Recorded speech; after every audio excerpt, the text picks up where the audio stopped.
서울시 관악구의 한 원룸촌. 독특한 원룸이 있다는 제보를 받고 직접 찾아가 봤는데요. 그런데 이곳은 주차장이 아닌가요? 방인지 창고인지 구별이 좀 어려운데요. 건축물 대장을 확인해 보니까 이곳은 주거 공간이 아닌 주차장이었습니다.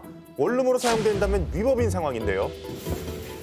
중개인과 함께 방 안으로 들어가 봤습니다. 주거용으로 쓰이고 있는 것 같은데 그런데 이곳에 특이점이 하나 더 있습니다. 바로 화장실과 주방을 갈 때마다 주차장을 지나가야 하는 건데요. 지을 때 왜 이렇게 지으셨던 거예요? 아니요, 이게 원래는 원룸으로 지은 건 아니니까 처음부터 목적이에요. 이런 건 원래는 이제 관리실 목적으로 짓는 거잖아요. 네, 그걸 그냥 원룸으로 임대를 하는 거죠. 이게 뭐 불법이나 이런 건 아니죠? 그렇게 따지면 뭐 관악구에 있는 모든 원룸을 구할 수가 없어. 다 비슷해요. 그렇죠. 네, 관악구뿐만 아니죠. 서울에 있는 모든 원룸이.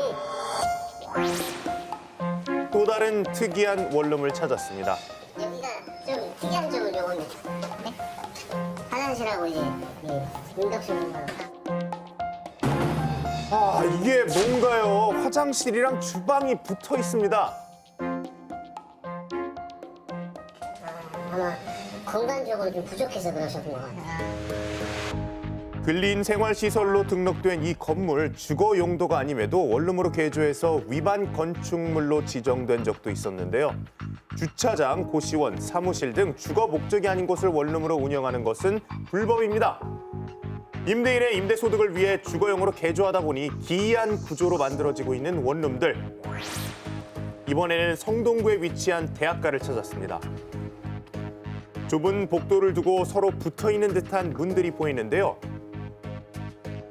문을 연 순간 또 다른 방들이 보입니다. 건축물 대장을 확인해보니 2층에는 총 1개의 가구가 살고 있는 것으로 나와 있는데요. 제가 직접 와서 확인해보니 이렇게 원룸 방들이 다닥다닥 붙어있는 것을 볼 수 있었습니다. 이른바 불법 방 쪼개기입니다. 방 쪼개기란 하나로 정해진 공간을 여러 개로 쪼개서 불법으로 방을 늘리는 행위를 말하는데요. 근처에서 어렵지 않게 방 쪼개기 원룸들을 찾을 수 있었습니다.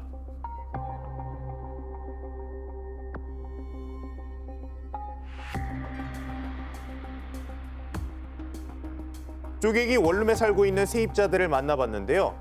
한 세입자의 방은 성인 남자 2명이 서면 꽉 찰 정도로 작았습니다. 또 다른 세입자는 약한 가벽으로 생활 소음 문제를 토로했는데요. 집 알람 소리도 들리고 이제 밤늦게 세탁기 소리도 들리고 그리고 이제 떠드는 소리나 이런 소리도 다 그냥 다 들려요. 근데 이렇게 붙어 있는 게 월세가 싸서 계속 그냥 좀 불편한 감수하고 살 것 같아요. 주로 저렴한 월세 때문에 개조된 방을 선택하게 되는 세입자들, 방 쪼개기 원룸. 안전상의 문제는 없을까요? 화재 사건 벌어지거나 하면은 그러니까 비상 탈출할 수 있는 공간마저도 쪼개서 이제 방으로 운영을 하고 있었기 때문에 탈출구가 또 이제 제대로 확보되어 있지 않은 그런 문제들이 정말 생겨서 사상자가 발생하는 일들이 계속 벌어지고 있기도 해요. 그래도 단속이 되면 이행강제금이라고 해서 벌금 같은 것을 이제 내게 되어 있기는 한데 벌금 규모가 사실 그 위반 건축물을 유지해서 방쪼개기 원룸으로 벌어들이는 수익을 고려하면 그냥 관리비 개념으로 이행강제금을 내고 그 수익을 보는 것이 더 이득이라고 이제 계산하는 이제 임대인들이 계신 거예요. 그런 경우에는 단속 딱지가 붙어 있어도 위반 건축물 딱지가 건축물 대장에 붙어 있어도 그래도 이제 유지를 하시는 거죠. 세입자들의 경제 사정을 이용해 늘어나고 있는 불법 원룸 개조. 기본적인 안전과 최소한의 주거 기본권 확보를 위해 철저한 점검과 조치가 필요한 시점입니다.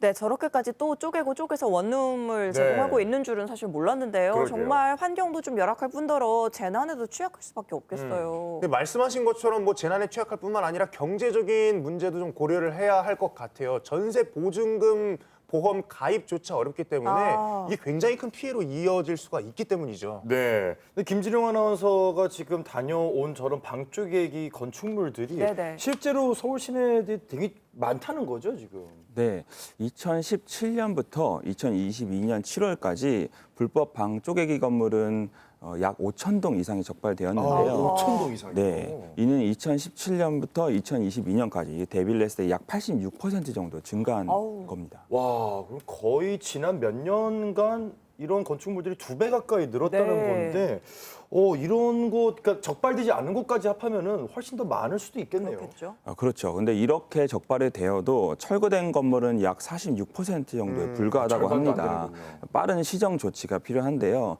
정부가 이런 사각지대를 규제하는 것도 굉장히 많이 필요한 일이긴 하지만 네. 이렇게 쪼개기 방을 적발하면 여기서 쫓겨나는 세입자들이 살 곳이 없어지거든요. 네. 여기에도 대책이 필요하다고 보여집니다. 세입자의 경제적인 사정을 악용해서 지금 이렇게 많이 나오고 있는 방 쪼개기보다 좀 적극적인 점검이 필요한 때가 아닌가 싶습니다. 네, 네. 안전 제일입니다. 그렇습니다. 네. 자, 이른 아침부터 고생해주신 두 분과 인사 나누겠습니다. 고맙습니다. 감사합니다. 고맙습니다.